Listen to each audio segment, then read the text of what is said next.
Ayan po mga kanoli, magandang umaga at ang oras natin ay 10:27 ng umaga at ongoing po yung paggawa dyan sa bahay ni Mary at ngayon nakapag-umpisa na tayo, no? So ilang araw na rin tayong gumagawa dyan at masasabi ko po na itong pamilya na ito ay talagang habang tumatagal na nandito ako, siyempre nag-observe din ako, no?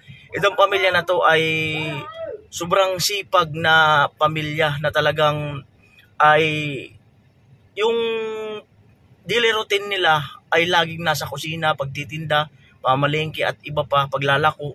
Talagang porsigido sila na kumita na pang araw-araw na income. So ang dami ko nang na-vlog, talagang masasabi ko na itong pamilya na to ay ang kakaiba sa lahat. Talagang nagpoporsige na kumita at salamat doon sa dati nagpaabot ng pampunan si Paring Ruben at saka si Kuyang Emet, kung natatandaan ko kung hindi ako nagkakamali, yung nagpabigay sa kanila dati ng pinangpuhunan sa tindahan pandagdag. At ito ay alos naitayo na rin natin yung ibang mga bahagi ng pabahay. At si Mary ay hindi po natin laging nakakasama dahil sa nag-aaral po. Minsan whole day ang kanyang pasok. Friday lang yata ang half day niya. At dun sa mga nagtatanong bakit hindi namin nakakasama, nag-aaral po si Mary. Siguro pag Sabado-Linggo or wala siyang pasok na naandyan siya, baka naandyan po siya. At ano pa ba? At yung mga sponsor natin ay gusto kong pasalamatan sa ating mga gastos dito. Yung pinang-umpisa natin. Ayan, siyempre Team Pahuway, Mr. Chu, Kuyang Emet, ito yung mga dati pang nag-sponsor no, si Paring Ruben. At ayun, yung ating mga dati pang sponsor, no, ayan, si Mr. Hawaii, Mr. K, Kuya Marvin, Masinit, at marami pang iba. At pasensya na kayo kung minsan ay hindi ko talaga nababanggit isa-isa at hindi ko talaga makabisado, pero ay kayo po ay bahagi na po, no, ng aking mga pabahay. Ayan si Kuya Cesar, ayan mag-asawa, Kuya Cesar Ferrer, ayan si Mr. Chu. At ako ay ang isang pabahay ay hindi naman po natin kaagad-agad maitatayo unang-una pondo, no? At alam ko po na proud din po kayo na bawat pamilya na ating napapasaya at napapatayuan ng bahay, although iba-iba ang pinapagawa nating bahay ay naaayon sa pondo, ay alam ko pag nakikita nyo na naitayo natin at natapos natin, alam ko po kayo sa sarili nyo ay tuwang-tuwa po kayo na ayun po, nagagamit po natin ng maigi or mabuti yung mga pondo na inyong pinagkakaloob. Ayan, at baka sa sahod ay magdagdag din ang Team Pahuway kahit paano, pandagdag din dito sa project na ito. At gusto ko lang tawagin yung mama ni Mary para ipaalam na merong pondo na dumating pandagdag sa bahay nila. Ayan, so tawagin ko muna para makausap din dito sa loob ng sasakyan kasi tahimik eh. Yan na yun. Alright.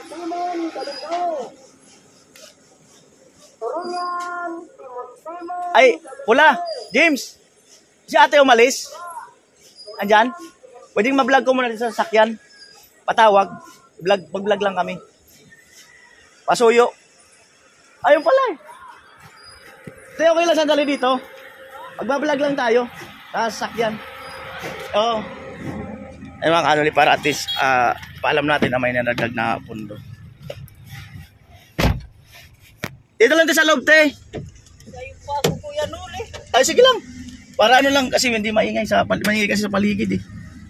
Ayan. Okay lang, te. Ano bang basa? Di, bukas tulak mo po, te. Ayan. So, may gagawin lang akong vlog. Siyempre gusto ko rin marinig yung side mo po. Ayan. At, hindi ko pala na total. Total ko muna. Sana yung bullpen. Ano, te, kumusta naman? Ito, kuya. Masaya. Masaya. Masaya kasi malaking ano na to. Tulong sa amin talaga. Alright, so ito, ipaalam ko muna sa'yo. Blessings. Eto mga kanoli, so mamaya ko na to ipapakita. Banggitin ko lang muna. Si Mr. Hawaii, nagpadala ng 6,093 pesos. Si Kuya Cesar Ferrer, 5,431. Si Kuya Emet, 5,432. So ang total na nadagdag na pondo natin is 16,956. So yung kay Kuya Emet sa GCash yung pinadala, nabawasan ng 75 pesos. So bali ang hawak natin na pera is 16,881. So ito yung resibo nung kay Kuya Cesar. Yan. 5,041. Ayan po. At ito naman yung kay Mr. Hawaii. 6,093. Ayan. 6,093. At yung sa GCash ko ay nagmula kay Kuya Emet, 5,432. So ang total na dagdag pondo natin is 16,881. So ito po yung pera. Ayan. Bilangin natin para makita nyo po na kumpleto. Ayan. 1, 2, 3, 4, 5, 6, 7, 8, 9, 10, 11, 12, 13, 14, 15, 16, 65, 66, 67, 68. Ayan. 870, 10 saka piso. Ayan. 16,000. Ayan, 81 ba yun? 81. 16,881 ang ating dagdag pondo para sa bahay nila Mary at ni ate. Ate, baka may gusto kang sabihin sa ating mga sponsor ni Kuya Noli?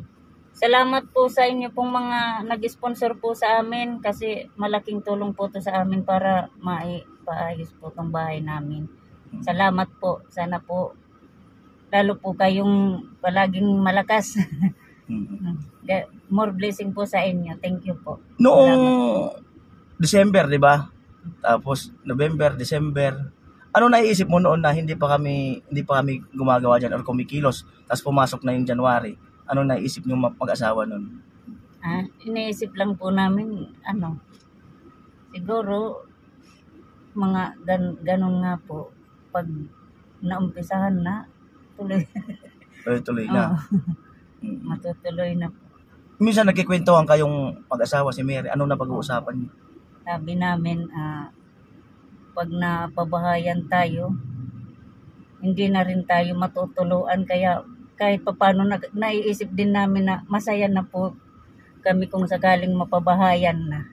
Kasi yung bahay po namin talagang sira-sira po. Kaya maraming salamat po sa inyong mga sponsor po. At siyempre tulong po. At siyempre salamat kay Lakesider Academy sa kanilang mag-asawa sa pag-scout nila. Ma'am Aisa saka kay at sa kay Ma'am Aisa sa pag-scout nila dito. At ayun, yun lang te. At gusto ko lang sa inyo ipaalam kasi masisipag kayo, sobrang sipag nyo. Para ibig sabihin, parang lalong hindi sila nagpapahinga lagi. Para laging may new energy. Pero sa gabi, sigurado pagod. Opo, pero pag pagbangon ng umaga, trabaho uli, nawawala naman yung yung pagod kasi masaya nga. Kahit papano, saan ka pa niyan? At saka sabi ko nga sa mga vlog ko, ang dami ko nang na-vlog. Kayo ang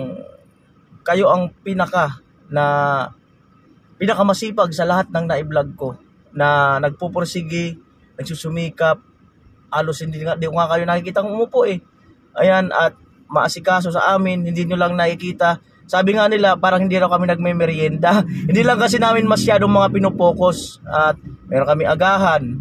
Meron kaming, alas 10, magme-merienda kami. Tapos sa hapon, nagme-merienda. Tapos bago umalis, kakain.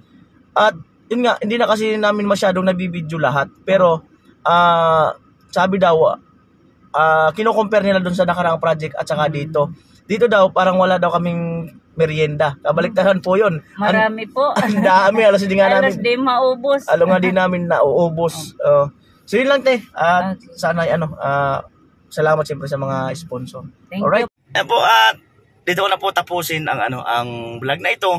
At once again, ay gusto ko po kayong pasalamatan lahat, no? Simula noon hanggang ngayon, lahat ng nakasama ko sa vlog or na-video, on-cam sa off-cam, maraming salamat po muli sa inyong lahat. At sa ating mga kababayang OFW, ayan, kumusta po kayo? Sana po ay okay lang kayo. At ayun, parang may gusto akong sabihin, hindi, nakalimutan ko, no? At doon sa mga hindi nag-escape ng Patalastas, at doon po kami kumikita, kahit na medyo mahaba ang Patalastas ay talagang hindi nyo ini-escape. Salamat po at salamat din po sa suporta sa buong Team Pahuway. So ito, panibagong pamilya na naman po ang ating mapapagawan ng bahay at bilang isang sikanoli na ito na araw-araw nang umuusad ang ating project ay sobrang saya rin namin na meron talagang pamilya na umbaga nababahagian sa pamamagitan nyo at sa pamamagitan din namin. So maraming salamat po muli sa inyong lahat at ingat and God bless po tayo mga kababayan natin. Ayan, bye-bye!